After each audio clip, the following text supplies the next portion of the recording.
salaamaaleykum suñu mbokk yi di ñu seetaan comme ni ngeen ko xamee rek yéen a ngi suivre seen télévision Diaspora 24 tey nag ñi nekk fii tey ci Mataro fas yéene rek ànd ak kenn ko xam ni suñu doomu réew la di liggéey bu am solo jëmale ko ci immigration jëmale ko ci intégration mu nekk lu xam ni lu rëy la fii au niveau du pays catalan.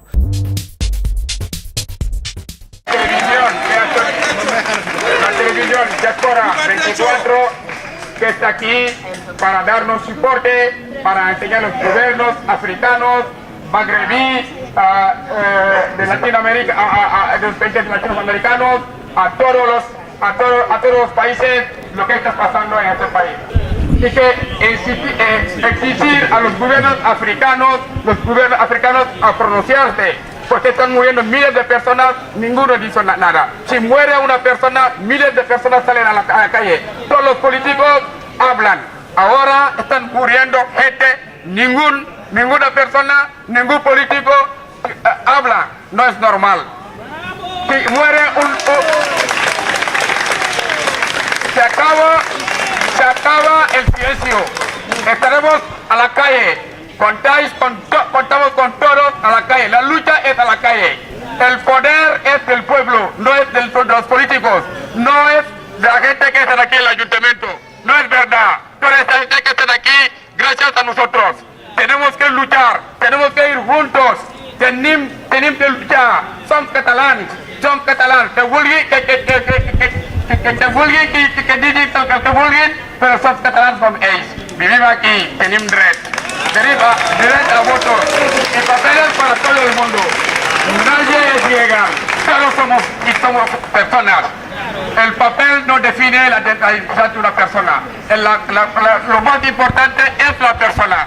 La persona que es aquí no es el color ni la religión. Man maay Omar Diatta doom Sénégal doom Casamance judo Jemberin. kon nag mbokk yi ñoo ko déggandoo Omar Diatta judo Jemberin. tey Omar depuis kañ yaa ngi fii au niveau de l'Europe particulièrement au niveau de l'Espagne. Particulièrement ça fait 10 ans laa fi nekk ci Espagne. Donc depuis 10 ans qu'il est en Espagne mais Omar tey su may wax tey intégration pour yow mooy lan. Bon intégration dafa doon li nga xam ne parce que xam nga ne ñun Afrique la ñu jógee précisément au Sénégal. ñëw ba fii nekk ci dëkk tubaab ñu war a dund ak ñoom donc bi ñu ñëwee ñun am nañu suñu culture ñoom am nañu seen culture donc naka la ñu munee def ñun en tant que africain ñu mun a intégré wu ci seen culture ñu mun a tamit intégré suñu culture ñoom ñu adapté aussi suñu culture ñu mun a vivre ensemble. mooy rek dañuy jéem a ñëw seet lu baax ci ñoom ñi jéem ko jël jéem leen wan aussi ñun li ñu am yaakaar naa ni intégration en gros loolu la tey lu ñu gën a tax ñu invité la mooy ci mbirum immigration parce que temps yi ñu ngi gis mu am benn fléau nous voyons souvent dans les chaînes de télévision ay images yoo xam ne tey rafetul ci ñun ay images yoo xam ne bépp der bu ñuul bu ko seetaan sa xol dafay jeex mu nekk loo xam ne lu doy waar la mooy tey jii bu njëkk ba directement la ñu jógee dëkk ba di ñëw si ci ay gaal après ñu changer système di jaaree par les côtes marocains pour rentrer en Espagne et aujourd'hui c'est à travers depuis Libye à Tripoli la ñuy jël et toujours il y a des milliers et des milliers de morts sans compter ñi nga xam ne kenn xamu leen tey yow en tant que je dirais un technicien ndax yaa ngi liggéey sur le terrain loolu yow ci en grosso modo ban jàngit nga ci mën a am yow. man premièrement les gouvernements africains lay njëkk a condamné parce que bi ñu defoon politique bu développement bu correct bi ñu sensibiliser aussi les gens par rapport au danger bu am ci voyager à travers la mer. Loolu yëpp du am c'est que suñu politique gouvernement africain yi moo jaarul yoon xanaa duñu amuñu une politique de développement de promotion des jeunes pour que ñi ñi am liggéey parce que bëri nañu ñi nga xam ne am nañu seen diplôme jàng nañu mais amuñu li ñu war a def ba ñuy risquer seen vie dans la mer di jël comment dirais-je gaal yi di ñëw en Europe loolu doy na waaru métti na neexul a gis ruusloo na tamit donc aussi c'est politique bu européens yi tamit bi ñuy relation africains yi ak européens yi mootul jaarul yoon parce que démocratie amul liberté de circulation amul ba nit ñi di risquer seen vie waaye yaakaar naa ne gouvernement africain yi war nañu au fait xoolaat seen relation avec l'Europe ñuy wax de façon très claire défendre les intérêts des Africains au lieu que ñuy défendre seen intérêt ñoom rek. Défendre intérêt ñoom rek mais tey su ma lay wax le racisme pour yow mooy lan. racisme dafa xaw a complexe et dafa xaw a définir ko précisément moo xaw a compliqué mais ñun li ñuy gis que racisme ñi nga xam ne tubaab yi am na ñi nga xam ne ñi bañ par exemple bi ñuy waxee ci wàllu africain yi ñi bañ nit ku ñuul ñi nga xam ne dañuy teguñu ay nit donc ay teguñu tamit dañuy teg sa xaj mu supérieur nit ki donc loolu ci ñun mooy racisme bi nga xam ne ñu ngi ñuy toujours ñu ngi ñuy bëgg a dominer ñu ngi ñuy bëgg a comment dirais-je ñu ñuy rejeter ci société bi donc bëgguñu ñi dëkk seen dëkk bëgguñu gis alors que ñu ngi liggéey ci seen réew comme ñoom am na ñi nga xam ne sax ñu ngi liggéey on se comporte mieux que eux aujourd'hui bëgguñu gis dañuy bañ parce que dañuy nekk ay nit ñuul ou bien ñeneen ñi ay musulmans lañu ou bien ñeneen ñi am nañu bokkuñu culture loolu mooy en grosso modo le racisme. kon nag am na fu ñu demoon mbokk yi am na lu ñu gisoon am na benn marche boo xam ne vous l'appelez concentration ici où les gens se sont levés tubaab yi yoo xam ne dëkkuñu ci dëkk bi naar yi ànd ak der bu ñuul doon def benn marche mais marche boobu lu tax ngeen def ko cette concentration en fait. Au fait dañu constaté depuis longtemps que chaque fois à l'approche de la campagne à l'approche des élections il y a des partis xénophobes ñi nga xam ne ñi utiliser des discours racisme ñi contre les immigrés en général loolu moo tax ñun ñu ne au fait loolu du yoon parce que mënuñu dëkk ci dëkk bi nga xam ne ñi ngi liggéey comme ñoom ñi ngi def lépp comme ñoom ñi ngi participer ci association des parents d'élèves association des quartiers ñi ngi participer ci le débat national et débat local war nañu xeex loolu au fait bi ñuy ne ñun on est là amuñu benn njëriñ ci dëkk bi ñun war nañ ko démontrer war nañ ko comment dirais-je démentir loolu moo tax ñu concentré wu pour nekk fii dans Mataro bugguñu aucun parti xénophobe raciste dans la mairie de Mataro parce que fii Mataro bëgg nañu vivre en bien ak les gens bëgg nañu participer ci lépp nañu ñi accepter ne que fii la ñu dëkk am na ñi nga xam ne fii lañ leen fekk ñi nga xam ne ils ont plus de 35 ans fii ñi ngi dund fii ñi ngi liggéey fii ñi ngi fii ak seen doom yi fii la ñuy juddoo donc ñooñu c'est des Catalans même ñun ñi nga xam ne ñi ngi fii ñi ngi dem à 1 mois ay 2 mois au Sénégal maximum par an ou bien ñeneen ñi par 5 ans fii la ñu dëkk donc dañuy réclamer suñu citoyenneté fii loolu moo tax ñuy jëkk ñu ne waaw loolu ñu dem ci mairie bi de wax ko ci kanam politiciens yi yëpp ci kanam autorités locales yi que ñun fii la ñu dëkk nañu accepter que fii la ñu dëkk nous sommes pas des étrangers nous sommes des Catalans d'origine étrangère. kon nag mbokk yi du ñu def lu suivre marche boobu. comme niñ ko waxee sànq rek tey jii ñu ngi fii ci concentration bi xam ne mooy ñaxtu bu xam ne ñu ngi koy def ndax comme ni nga ko xamee mooy ngir gën a mën a am seen i droit fii ci biir dëkk bi ñu gën leen mën a nemmeeku gën a xam ne ay nit la ñu aussi gën a xam ne aussi ils ont fait plus de 30 ans ici certaines personnes que dañoo bokk ci dëkk bi que état bi xam ne mi ngi ci dëkk bi rawatina benn parti politique boo xam ni tey mooy xeex immigré yi fii ci dëkk bi ku mel ni tey Oumar comme ni ngeen ko xamee rek démb ba léegi ñu ngi ànd ak moom mais Oumar tey jii seen objectif dëgg lan la tey. ñun suñu objectif tey ci marche bi mooy lutter contre le racisme parce que am na ay partis ñi nga xam ne dañu jóg pour lutter contre immigrés yi ñu fi dëkk alors que nous sommes des citoyens donc fi ñu ne nii dañuy réclamer si nga xam ne suñu droit de citoyenneté parce que fii la ñuy dëkk fii la ñuy def lépp donc mënuñu accepter que fi ñu dëkk dans le pays fi ñu nekk qu'il y ait toujours du racisme que ñun suñu comme association on lutte contre les droits pour les droits de l'homme contre les gens ñi nga xam ne qui sont racistes qui ne sont pas pour l'intégration des immigrés. ok Oumar donc xam naa nañu gisee waat léegi dañuy jàll ci keneen rek waaw sant bi tur wi. Moro Dramé. Dramé sa sant neexul mais Dramé tey nan nga gisee bés bi ci soose.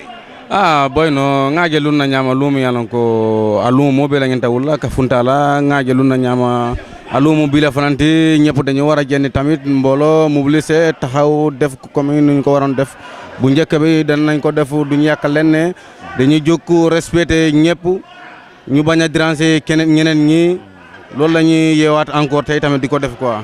su nekkoon Sénégal dama benn marche boo xam ne tey pour ñaxtu li xam ne naqari na leen jëmale ko ci askan wi jëmale ko ci seen i mbokk jëmale ko ci ñun ñi tey jii ñu fas yéene taxaw ñëpp tey képp ku immigré nga ñëw fi tey fas yéene rek ànd ak ñoom def marche bi dem ba ca maire bi jébbal li xam ne tey moo leen naqari ñi jébbal ko maire bi sëñ bi tur wi Seydi tey lan mooy seen problème tey dëgg-dëgg. suñu problème tey lan la ñun lu ñu bugg a laal mooy intégration. fii am na ay parti yoo xam ne seen campagne lan la ñu koy def pour wax lu ñaaw si immigré yi pour mun a gagner seen place ñun nag gis loolu rafetlu ko lan la loo tax ñu woo concentration bi si kanam mairie bi pour wane leen. ñun ñëw ñu fii pour yàqal kenn ñun dañ ñëw fii rek immigration dafa nekkal loo xam ni c'est pas un droit c'est une obligation. Parfois les gens ont se senti d'être déplacés. S'il n'y a pas l'immigration dans le monde, il n'y aura pas le développement. On ne connaîtra pas l'Europe, ni l'Européen connaîtra l'Afrique. Donc immigration, c'est une histoire que personne ne peut contre cette immigration. Donc c'est ça notre objectif pour faire. On appelle à tout le monde, sans exception, qui viennent assister à cette réunion et cette concentration pour faire comprendre aux gens qui contre l'immigration, on leur fait comprendre que l'immigration, c'est pas une mauvaise chose. Voilà. Mais est-ce que vous, en tant qu'immigré aujourd'hui, est-ce que vous avez intégré dans ce pays ndax jur ngeen fi ay doom seen i doom màgg na léegi. Nous sommes bien intégrés. Nous sommes bien intégrés ici, oui, parce que nous avons des enfants qui se sont déjà mariés ici, ils sont leurs enfants ici. Donc vraiment, on est intégrés. Il y a d'autres parmi nous qui ont eu la nationalité espagnole ici. Donc ils font plus de 30 ans et 25 ans. Donc vraiment, on est intégrés. Donc tout ce qui s'est passé ici, on a assisté toutes les réunions qu'on appelle. Ouais. Tey ñu ñëw ci beneen chapitre bi mooy immigration gis naa aussi que tey jii bëgg ngeen taxawal benn liste pour mu am ay pétition pour que ñi di traverser géej gi ñi di traverser par Libye par Maroc que loolu gouvernement yi mën cee jël ay mesures yu mat sëkk ba dee yi bañ a amati. loolu ñu ngi ñaan suñu gouvernement yi ñaan gouvernement européen mais surtout européen ñu dimbale suñu réew yi ndax loolu bañ a am parce que xale yu bare ñu ngi dee si géej bi te seen yaakaar la ñu ñëw fi pour mieux pour pouvoir rencontrer une meilleure vie ici, mais c'est tout à fait le contraire. On reste dans la mer. Donc mais tey gisoo aussi da nga war a wax un appel à nos gouvernements aussi. Oui. Parce que aussi peut-être suñu amoon lu ñu bëggoon tey au niveau de l'Afrique xëy na xale yi duñu tenter chemin boobu. Mira pour suñu nguur yi problème bi lan la dañu soxla seen dimbal toujours parce que lan la ñun lu ñu am Afrique ñëpp xam nañu ko. Sans l'Afrique, l'Europe ne sera pas l'Europe. Donc léegi lu ñu yor sama gars ñu exploité ko ñu njëriñoo si ñu liggéey si kenn du ñëw fii di ut. Parce que problème la loo xam ni boo ñëwee fi nga xam problème lu si nekk. yow en tant que doyen de je dirais l'immigration mais gisoo tey am na espagnol yoo xam ne dañuy jóg di jël ay tool Sénégal. mais nga yaakaaroon ni tey jii lii fi Sénégal yi def dugg ci tool yi di béy. est-ce que suñ ko defoon Sénégal yaakaaroon ni kon kenn du xalaat a ñëw. man ça fait bientôt 30 ans je suis là donc gis naa fi lépp lu ñu yor Sénégal am na ay espagnol yu bëri dañuy jënd fi seen tracteur jënd fi seen machine dem bay suñu réew. ñun bu ñu amee loolu sama gars yi possibilité boobu dañu yaar suñu nguur yi ñu dimbale ñu ndax ñu mun a am suuf ñu am matériel pour mun a liggéey si suuf si kenn du ñëw fii di ut parce que foofu moo gën a am jàmm.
Pour comme mo dol ka papier tieno bon an la fila ka lu ka papier ko régler ka pour ka rassiya dabla ko voilà hakla an no de kamabi n'est-ce pas an no le pour ka rassiya dabla ka carte ji mo la munu ka papier tieno o ku ka papier régler ka juma ko maman la bon intérêt rassiya fait quoi c'est pour cela on est venu quoi.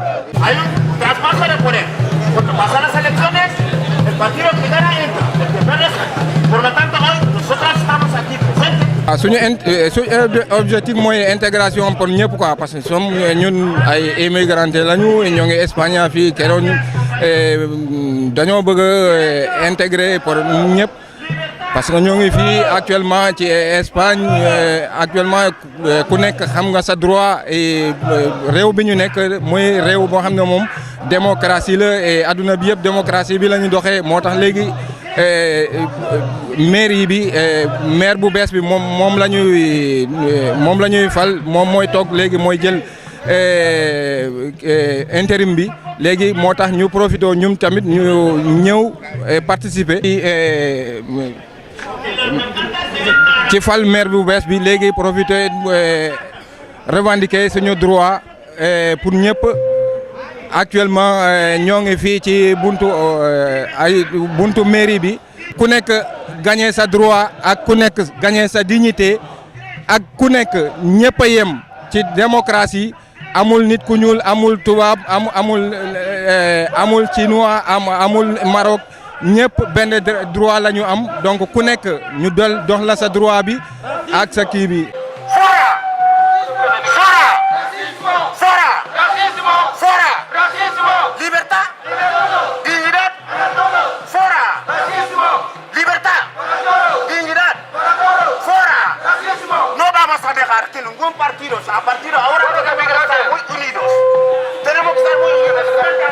moo di taxawaay bi xam ne gars yi am nañ ko tey moo di droit yi xam ne tey ñu ngi koy laaj mu jaral leen lépp tey ñiy def marche bu am solo bi jëmale ko ci li xam ne mooy intégration kon nag ba léegi rek ñu ngi ci kanamu mairie bi comme ni ngeen ko gisee rek gars yaa ngi yëngal mbir mi mu nekk lu xam ne lu am solo mu nekk lu xam ne tey tous les immigrés sont là muy naar muy beneen xeet boo leen xalaat rek tey ñëpp a ngi fi tey kon nag tey dañu ñëw rek Diaspora 24 ndeysaan ñëw tey fas yéene jàppale ñi xam ne tey ñooy immigrés yi à travers ces immigrés je dirais que c'est tous les immigrés de l'Europe tey ñi symbole lañu tey ci mbirum immigration rawatina fii ci biir Espagne.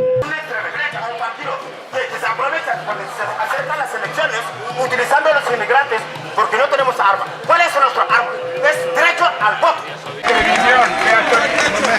La televisión Diaspora 24 que está aquí para darnos soporte, para enseñar a los gobiernos africanos, magrebíes, de Latinoamérica, de los países latinoamericanos, a todos los países lo que está pasando en este país. Exigir a los gobiernos africanos a pronunciarse, porque están muriendo miles de personas, ninguno dice nada. Si muere una persona, miles de personas salen a la calle. Todos los políticos hablan. Ahora están muriendo gente, ninguna persona, ningún político habla. No es normal. Si muere se acaba el silencio. Estaremos a la calle. Contamos con todos a la calle. La lucha es a la calle. El poder es del pueblo, no es de los políticos. No es de la gente que está aquí en el ayuntamiento. No es verdad. Toda esta gente que está aquí, gracias a nosotros. Tenemos que luchar, tenemos que ir juntos. Tenemos que luchar. Son catalans. Que vulguin, que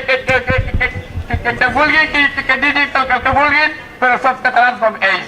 Vivim aquí, tenim dret. Tenim dret a votos y papeles para todo el mundo.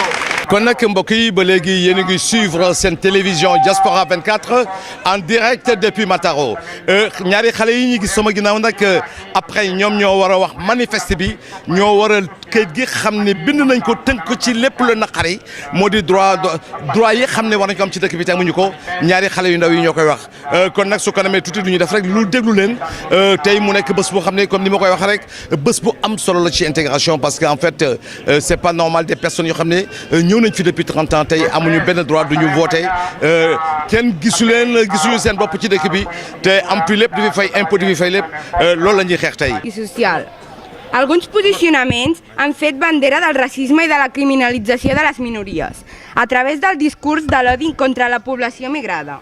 Sovint que darrere de grans titulars hi ha persones que pateixen les conseqüències de ser assenyalades, criminalitzades i deshumanitzades. La complexitat de la situació demana l'acció col·lectiva i unitària, no l'enfrontament entre població per qüestions de procedència o pertinença cultural. Mataró s'ha construït a partir de la diversitat, primer amb l'arribada de població immigrada de la resta de l'Estat i posteriorment d'altres països. Els mataronins i mataronines d'origen immigrat han arribat a la nostra ciutat per cercar noves oportunitats. Població de la ciutat. És per això que fem arribar aquest manifest als grups municipals de l'Ajuntament de Mataró, apel·lant a la responsabilitat i al bé comú, demanant l'adopció dels següents compromisos. No farem servir discursos xenòfobs. Adoptarem una actitud contundent contra aquells discursos o propostes que promulguin la discriminació i la criminalització de qualsevol membre o grup de la societat de Mataró. Aujourd'hui, nous sommes là. Parce que pourquoi nous sommes là? C'est un point d'interrogation très important. C'est pour faire comprendre qu'aujourd'hui, c'est le passage au pouvoir. À chaque fois qu'en élection municipale, le passage des pouvoirs, il y a des organisations qui vont être présentes pour parler de leurs préoccupations. Et le qual nous sommes inclus à cette préoccupation. Nous sommes là aujourd'hui parce que depuis en 2011, Mataró, il y avait l'extrême droite, un parti politique qui est contre l'immigration, que de verdad nous voulons vraiment faire face à ce parti-là. Et cette année, il avait perdu beaucoup de conseils. Et il ne reste qu'elle. Donc nous allons continuer à lutter contre ce parti-là. C'est pourquoi aujourd'hui nous sommes là et revendiquer notre droit. Et nous sommes là encore inclus sur la situation de nos frères qui sont là depuis des années. Ils sont en une situation irrégulière, ils n'ont jamais commis des délits. Ils sont là, c'est par faute des contrats que le gouvernement ne voulait pas régulariser leur situation. C'est pourquoi nous sommes là, cette organisation est là aujourd'hui pour défendre la liberté, la dignité pour tout le monde. Qu'ils sachent que l'immigration, ce n'est pas un obstacle, sinon l'immigration fait partie de l'économie aussi de chaque pays où il se trouve. Donc vraiment, nous sommes là aujourd'hui pour faire une démonstration de force que nous ne voulons pas le racisme ni la xénophobie. Donc voilà, c'est ce que je peux te dire vraiment en question. Parce qu'en fait, c'est un combat que vous menez actuellement. Justement. Mais est-ce que vous pensez gagner ce combat? Oui, mais à chaque fois, je crois que si nous restons fermés dans les maisons, je crois qu'il est difficile de gagner le combat si nous sommes à la maison. Donc il faut sortir. Chaque fois pour revendiquer les droits, il faut toujours sortir, être unis et aller revendiquer vos droits. Parce qu'aucun gouvernement ne va jamais taper la porte pour te dire que viens, je vais te remettre tes droits. Mais c'est à toi maintenant de choisir si tu veux rester à la maison ou tu veux sortir dans la rue pour aller revendiquer tes droits. Je crois que c'est pourquoi nous sommes sortis. Et nous, on a à la espérance de que peut-être on a une espérance de cette lutte. Parce que ici, la législation espagnole, je ne parle pas d'autres pays, le gouvernement répond à chaque fois quand il y a une mobilisation. Quel que soit le temps, que ça soit court ou long, c'est une mobilisation qui fait que le gouvernement mobilise et fait quelque chose. C'est pourquoi on a quelque chose d'espérance. Pour la part du gouvernement municipal, du gouvernement de la Généralité, jusqu'au gouvernement central. Nous allons continuer à lutter. C'est la lutte. C'est la lutte qui peut nous arranger pour avoir à notre objectif. Mais aujourd'hui aussi, nous sommes dans un autre combat aussi aujourd'hui. C'est par rapport à tous nos frères aujourd'hui qui sont en train de mourir entre Tripoli et puis Italie, entre Maroc et puis Espagne, qui sont dans les pirogues, qui sont dans les bateaux, tous ces gens qui meurent par milliers. Vous, en tant qu'anciens immigrés, qu'est-ce que vous avez à dire à nos politiques, à nos gouvernements africains par rapport à ce phénomène? Je crois que ce phénomène-là est très compliqué pour la part des gouvernements africains et pour la part des gouvernements occidentaux. Parce que quand la personne tombe, là où il tombe, il ne doit pas regarder là où il tombe. Il doit regarder qu'est-ce que j'ai fait pour tomber sur la terre.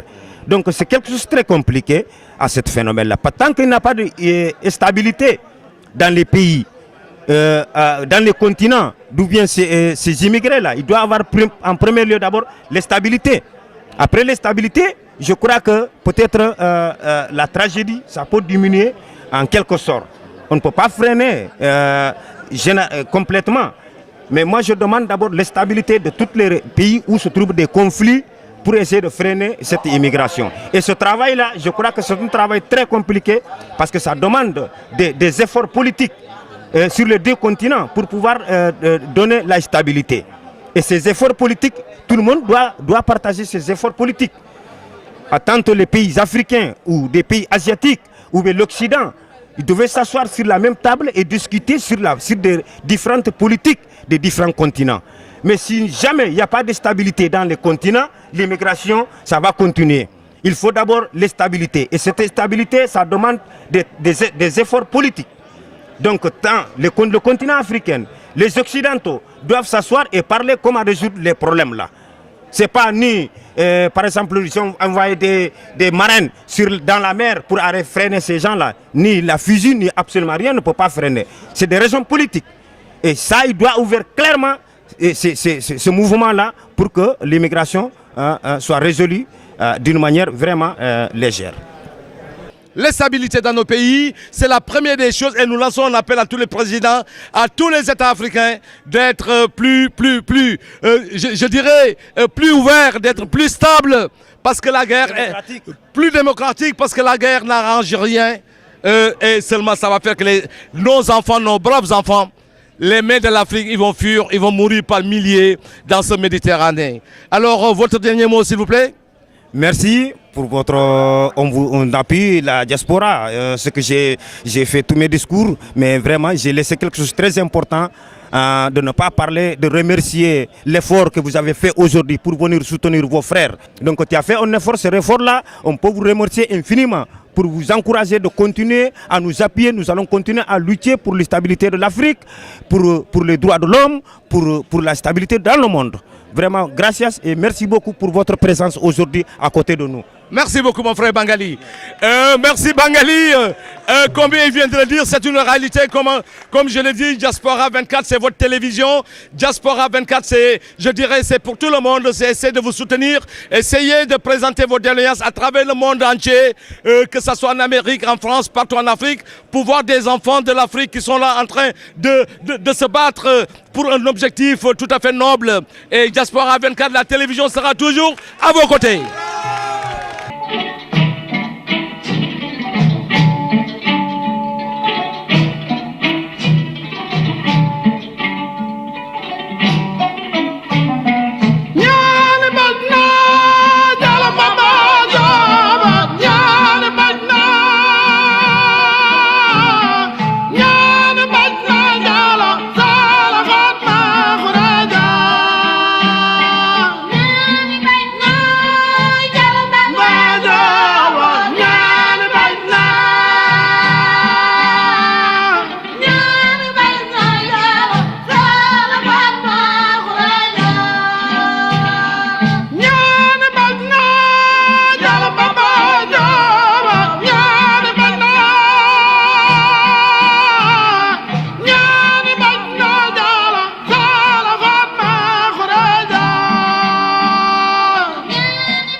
kon nag mbokk yi ñoo suivre ndoo élément boobu rek ñoo ko gisandoo tam mu nekk loo xam ne lu am solo mais seen yaram tàngoon na de.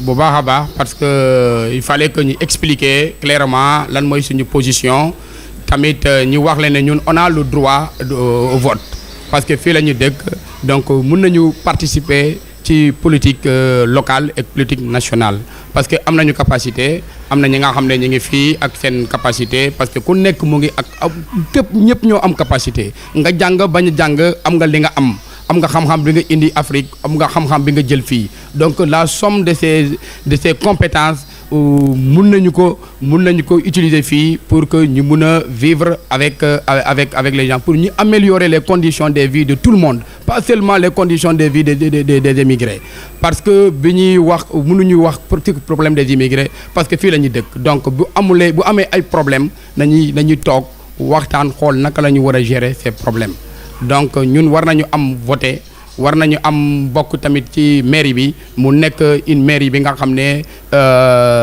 am ay autochtones ak tamit des catalans d'origine étrangère.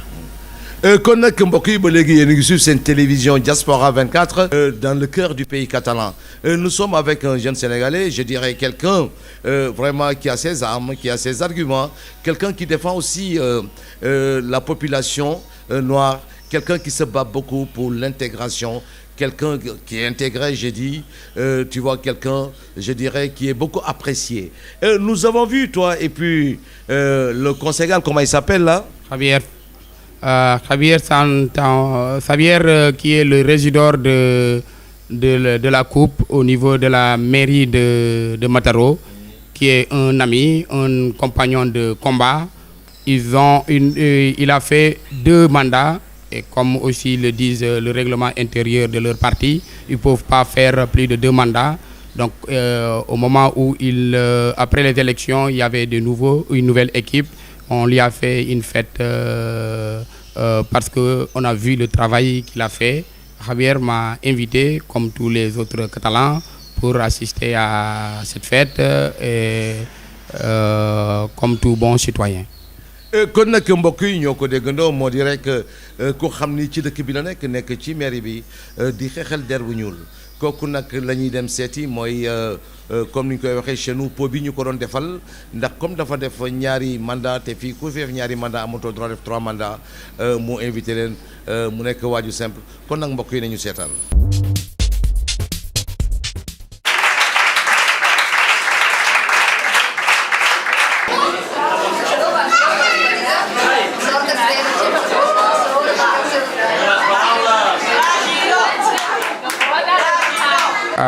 Parce que dafa am suñu beneen xarit beneen mbokk collègue bi nga xam ne nekkoon na 8 ans comme conseiller au niveau de la mairie de Mataro moom la ñuy def benn fête parce que day bay comme régidor moom la ñuy régidor moom mooy conseiller au niveau de la mairie de Mataro donc man bu ma fi egsee en Catalogne dama bañ a nekk fii gan dama ne dam fi bokk ci dëkk bi donc relation bu baax laa am ak ñi fi dëkk ci parce que damay yëngu ci nga xam ne ci la défense ci défendre les droits de l'homme parce que nit dañ ko war a respecter nit dañ ko war a yaatal fépp fi mu mun a nekk war na nekk nit toujours quoi donc loolu moo tax tey gars yi bi ñuy organiser fête bi ñu woo ma ne ma bokk nga ci dëkk bi kaay toog ak ñun ñu waxtaan ñi def fête bi ensemble en tant que citoyen. C'est un maire, comme on le dit chez nous, c'est un conseiller de la mairie de la grande ville de Mataro, aujourd'hui qui a invité Oumar. Il a dit ses relations avec Oumar, que Oumar c'est un jeune qui s'est intégré dans cette ville d'une façon très positive. Oumar c'est quelqu'un qui, franchement, et comme on le voit, il est très proche de lui. Il a parlé de sa sincérité par rapport à Oumar, tout ça là. Donc c'est le conseiller de la mairie de la ville de Mataro aujourd'hui. Et nous le félicitons pendant 8 ans.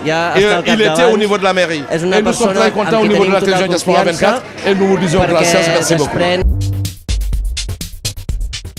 Mais dama gis benn affaire ci biir yow rek laa fa gis der bu ñuul nu mu demee noonu.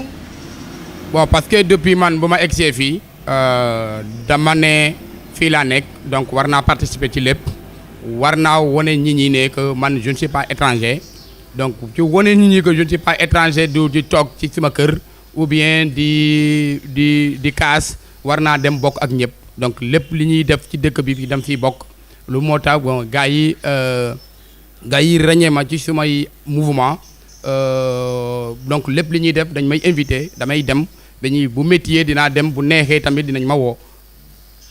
mu nekk lu am solo mais est-ce que gisoo aussi que ñun der bu ñuul xaw ma dañoo am benn complexe d'infériorité par fini dañuy ñëw dëkk bu ñu dem suñu biir rek la ñuy des nous aussi on n'est pas ouvert hein.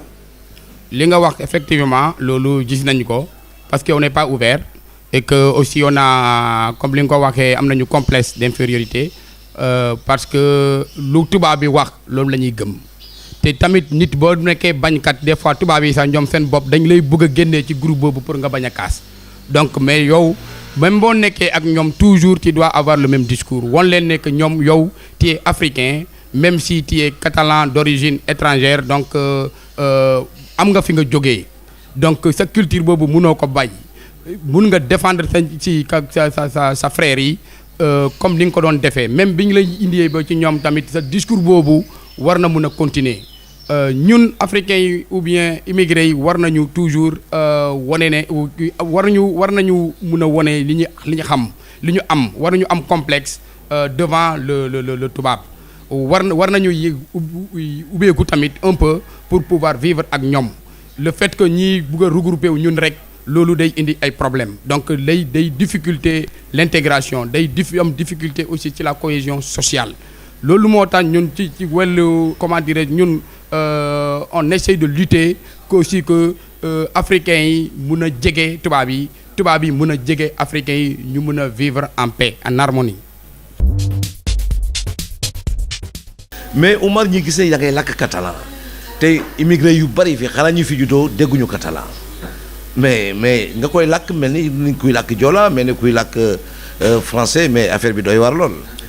Au fait comme li ma ko wooyee bon je suis catalan war naa wax suma làkk bu fii la langue catalane c'est très important parce que ça en fait partie de la culture ñëpp nga xam ne bi ñuy yëngu tamit pour la culture war nga mun a dëkk làkk yu bëri waroo mun a dëkk ci dëkk nga bañ a làkk seen làkk te yaa ngi réclamer ne que yow foofu nga dëkk dafa mel ni ku ñëw Sénégal tey des fois ay at te déggul olof ou bien nekk Casamance déggul joola déggul socé déggul créole loolu nit ñi dinañu seetaat est-ce que réellement kooku vraiment c'est un citoyen. catalan nekk langue boo xam ne mbokk yi langue yu gën a jafe ci langue yi la ndax jàng ko xëy na xale yu fi juddoo ñoo koy dégg ci façon boo xam ne mooy bu baax ba ñeneen ñaa ngi koy làkk mais nag day xaw a kii mais dama bëgg nga defal ma benn message en catalan jëmale ko ci mbokk yi xam ne tey dégguñu làkk bi di leen gën leen dalal xamal ne itam que catalan yi ñu baax lañu nañu jàng làkk bi ndax soo bëggee nekk ci dëkk aussi bëgg di communiquer ak waa dëkk war nga jàng làkk bi kon mbokk yi ngeen déglu ni muy làkkee catalan. Bon dia a tothom que sumay a tothom em dic Omar, soc casamancès d'origine, però també soc català d'origine estranger, visc aquí a Mataró fa uns anys, per això que avui amb aquesta festa que hem organitzat aquí a Mataró com a diàspora i com també a català d'origine estranger hem fet una festa que a tothom ha vingut, estem molt agraïts a la presència d'Òmnium Cultural, a la presència del regidor de l'Ajuntament de Mataró i amb participació també de molts mataronins. És un dia molt especial per nosaltres, és el moment que és un moment per nosaltres demostrar que som realment catalans i som mataronins i hem de viure conjuntament amb les diferències que tenim, diferències de religió, diferències de llengua, de cultura i tot això per una societat ben cohesionat. kon nag mbokk yi ñoo ko dégg message bi xam nga ne langue bu xaw a jafe la man mënu ma koo dégg moom suñ ma ko doon jàngal ay ati at sax mu nekk lu am solo mbokk yi ñoo déggandoo rek lépp loo xam ne tey def nañ ko fii lépp loo xam ne wax nañ ko fii événement bi gis ngeen lépp tey ci gàttal mu nekk lu am solo moo di rek suñuy wax intégration l'intégration c'est quelque chose d'important pour la personne au moins mu nekk lu xam ne tey nit ku nekk war nga ko ndax soo ne man lu may soxlawuma tubaab yi mais kon loo fi wut si ndax tam am na lu baax ci ñoom am na loo xam ne mën nañ koo jël comme ci ñun am na lu baax tam ñu dajale loolu yëpp lépp lu bon ci ñaari boor yëpp ñu sànni ko fële xam ne nit koo gis rek ni tey garabam te aussi gis naa te gis ngeen Oumar gis ngeen lépp woon nañ leen ko diggante moom ak tubaab yi vraiment cër bi ñu ko fa jox surtout keroog ba ma ñëwee ñëpp ñu xam ne ñu ngi nekk ci mairie bi ñëw jox ko fa cër ànd ak moom jox ko fa mu wax aussi nga xam ne kon vraiment nekk na loo xam ni lu am solo Oumar tey lan ngay ban message ngay lancé aujourd'hui par rapport à tout cela, à tout ce qu'on a vécu durant cette journée intense, plein d'émotions, une journée extraordinaire. Alors, tey lan ngay lancé Oumar par rapport à tout ça? Premièrement, damay ne je suis satisfait de l'activité bi ñu def ak toute la diaspora. C'est vraiment intéressant et que am na njëriñ ci suñu yëngu yi. Aujourd'hui, on a démontré aux gens que réellement nous sommes des citoyens dignes du nom et que aussi on a won nañu suñu cosaan jox nañu suñu message autorité catalane yi ñi xam ne aussi que am na ay citoyens yi nekk fii yi ñuy ñeneen ñi fàtte woon que war nañu mun a delloo ci seen xel accepter la réalité bu nekk léegi. Au fait y a des difficultés comme lu ma ko ñu ko waxoon mais am na tamit ñi nga xam ne aussi qui sont vraiment positifs ñi nga xam ne jàppale nañu immigré yi pour ñu mun a intégrer wu pour ñu mun a dëkk fii en paix loolu war nañu ko tamit mun a wax war nañu wax tamit seulement le négatif. Il y a du positif parce que boo gisee association yu bëri ñooy yëngu pour défendre les droits des immigrés da ngay gis bi ñuy def manifestation peu de migrés ñooy ñëw alors que suñu intérêt la ñuy défendre donc démonstration bi ñuy concentration bi ñuy def tey samedi contre discours racisme gis nañu ne quand même immigrés yi génne nañu kontaan nañu c'est def nañu un pas de plus donc loolu c'est vraiment à consolider war nañu continuer di xeex pour les droits de l'homme pas seulement pour les droits des immigrés bi ñu problème amee ci dëkk bi ñëpp gën a défendre intérêt boobu parce que pour le bien de tout le monde.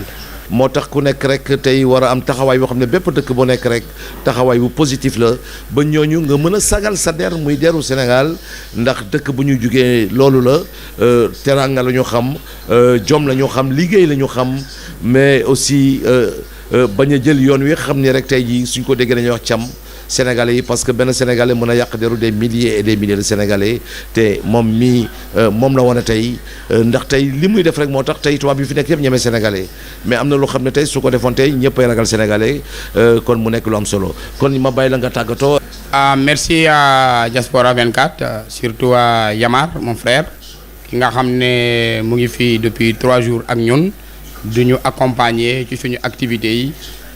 mu ngi def na tamit li nga xam ne sax waru ko bokkuloon ci lu ko indi ça prouve que vraiment c'est quelqu'un ki nga xam ne kuy yëngu pour l'intérêt du Sénégal ça c'est vraiment un vrai compatriote mënuñu terminer cet événement sans remercier Yamar parce que gis naa ba mu ñëwee ba léegi c'est pas reposé loolu quand même gis nañu ko. Man personnellement ça m'a touché parce que je m'attendais pas à ça de lui def na ko pas pour moom mais pas pour tous les Sénégalais en général et tous les Africains et surtout pour tous les immigrés parce que sa présence vraiment est vraiment capitale. Aussi Diaspora quand même l'initiative bi ñu am def une télévision pour Sénégalais yëpp yi nekk bitim réew ça c'est vraiment positif, c'est vraiment à saluer. Nañu ñi ñi def effort xam ne télévision bi ñun ñoo ko moom pas ñi ko créé non c'est une télévision de tous les Sénégalais de toute la diaspora. Merci beaucoup et toutes mes félicitations et bon courage. kon nag mbokk yi tey c'était votre émission Entretien. Dans votre émission Réalité en face avec la télévision Diaspora 24. Aujourd'hui, notre invité, c'était Oumar Diatta, un jeune, disons, aux dents très longues, un jeune qui se bat pour l'immigration, un jeune qui se bat pour ses frères, un jeune qui se bat toujours pour que ñi fi nekk tey mën a nekk dans les conditions positif. C'est un grand combat et c'est un combat de longue haleine, comme on le dit. C'est un combat qu'il faut lutter tous les jours. Kon Oumar, au nom de la télévision Diaspora 24, nous vous disons merci. Merci beaucoup. Merci.